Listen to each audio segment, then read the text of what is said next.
Hello everyone and welcome back to a Gran Turismo time trial. Yes, we're in the Honda NSX. First of all, apologies, this is a bit later than normal. Heck of a day at work today, and that's the reason why it's a bit late. Now we're at Suzuka and we're in any Group 2 car. I chose that Honda NSX you can see in the background. Racing medium tires. The key to this one is aggression. You need to maximize the downforce, which means carrying as much speed as possible. And the gold estimate I've put around the 1 minute 50.3. Could come down more potentially, I'm not too sure, but there's not much more speed in the lap that's currently rank 1, which is lightning. If you enjoy this video, as always, do give it a like and do subscribe to the channel. Stay in touch with all the latest content. We'll be back to normal next week with the time trial guide, so don't you worry. Right, we're jumping straight into this one as we head towards turn 1. Please don't worry about tyre temps down in that bottom left-hand side. They exist. I'm just testing them at the moment. As we come into turn 1, you notice we haven't hit the brakes yet until we're already into the corner. And what I'm looking for here is the start of the curb on the right-hand side. That is your brake marker. Now, I'm going to brake a bit after this in this lap because I'm going to try and go aggressive to make sure I get in the top 10, which I do, so you can follow this ghost. As I come into here, I start releasing the brakes. When you release the brakes, the car starts turning a bit more. So do think about trail braking as you go through that corner. Now, we're going to stay in third gear as we go into here. We lift off a little bit. We go to the right. We just lift off a little bit more, trying to stay above 105 miles an hour. But as I come into here, on this particular lap, I hit the brakes. Now, I'm using the start of the curbs here as reference points. So here's the reference points for this one where I'm dabbing the brakes and turning in. Again, I'm going to try and stay above 100 miles an hour. So initially it was like 110, 111, then 105. Now it's 100. As we go to this right-hander, once again, I'm going to hit the brakes. This time, I'm going to go down to second gear. So using the curb on the right side, hit the brakes, drop to second gear, allows the car to rotate a little bit. But I want you to try and maintain the speed. Every time you touch the throttle, the car should rotate a little bit. Okay, and this is what we're going to try and do here. Notice there, we come across, we're up to third gear, which was right. Turn early for the left-hander. Okay, if you keep it too wide too long, you're going to understeer it off because the weight is all over the right-hand side of the car. Head towards Gr.2 1 then, and we are braking extremely late for this one. The 50 board on the left-hand side is your brake marker for this. The reason you brake late, again, is that aggression I was talking about. Brake really late here, carry the downforce through the corner, and you should be able to carry the speed as well. So as we go into here, you can use a bump on the inside. We continue on through, and on the left-hand side there, we have the Marshall tent. That is your brake marker for Gr.2 2. This one, you're going to come down to second gear, brake in a straight line, then start to turn in, and we'll see that in a second. You see there on chase cam, it's just before the Marshall box, Marshall tent on the left-hand side. So as we come on the brakes, we start to release the brakes. We then go early on the throttle. You may have noticed I was on and off the throttle a little bit there. Nice little trick you could do here in the NSX. I'll talk about it a bit more shortly. As we get towards the hairpin, then on the left-hand side is the Dunlop sign. That is your brake marker for the hairpin. Now, this corner is a bit tricky, okay? So I would recommend first gear into the corner and then second gear on the exit. So that initially gets you to slow down and gets the rotation. So we're going to do here, and then I'm going to short shift to second gear and I accelerate. Notice that I lifted a little bit and then went full throttle again. That's to avoid power oversteer. So what happens in Gran Turismo? The turbo spools up. If you release the throttle, it starts to come down again. Then go on full throttle again. The car's gripped and then it can spool up the turbo again. It actually benefits you in terms of grip. On and off throttle in a turbo car. Really useful. I'll talk about it more in a separate video, of course.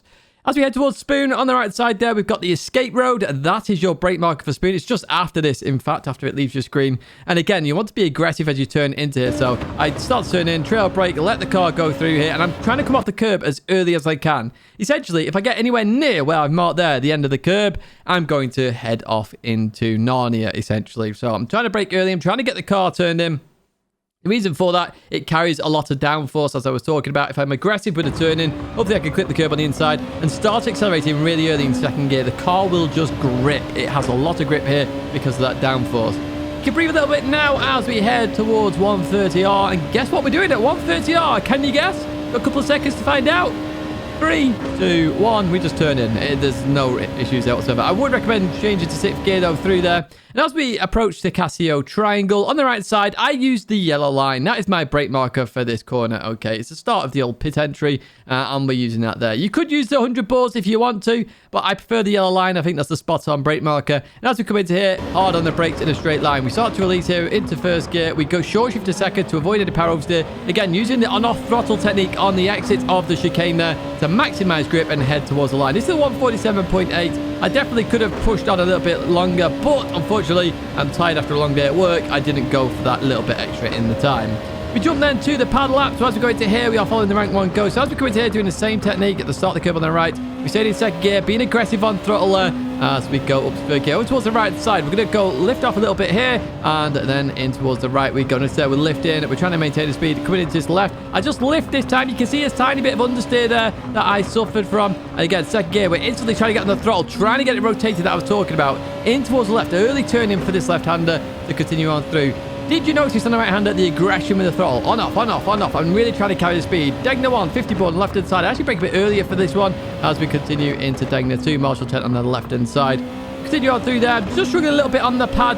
Of course, you guys know this. I don't play on the pad too often. Once a week when I do these time trial guides.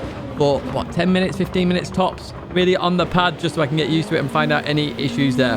On the hairpin, you will have noticed there I was oversteering on the exit. On the pad, of course, it's much easier to catch a car, and that is what I'm doing right there. Going to head up towards Spoon, which, if you remember from the actual detail lap guide I just did, on the right side, the exit road there, that's what we use as we come into here. We're going to clip the curb and try and get off it before the end there. That's what we do. We start accelerating as early as we can in second gear as we continue on to this straight and head towards 130R. So sometimes on the pad, you do suffer with understeer. Now, it's not actually because of the pad. It's because you're coming off the brakes a little bit too late. And trying to trail brake and turn is very difficult on a pad. It's more difficult now than it's ever been. So it's something that a lot of people, I think, will have to work on. I think it's actually harder to actually play on the pad. So the yellow line on the right side that we just used, the Casio triangle, through here we go. A whole load of oversteer, which we catch very easily on the pad. We head towards the line. I said at 150.3 should be a gold in this one. 149.3 there, so I'm well within sight there. I'm not going to worry about a pad gold any further.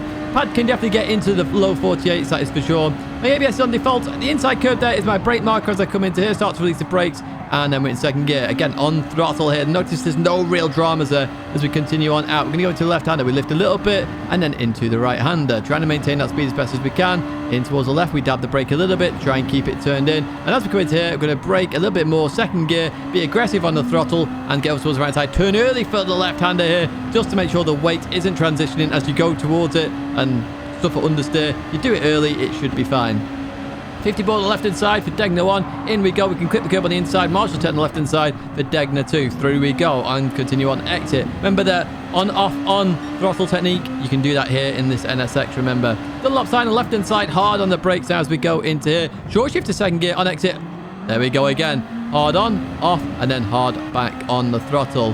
That's going to get clipped. I imagine someone's going to clip that, aren't they? Anyway, we continue on towards Spoon then, which we are looking for the escape road on the right-hand side.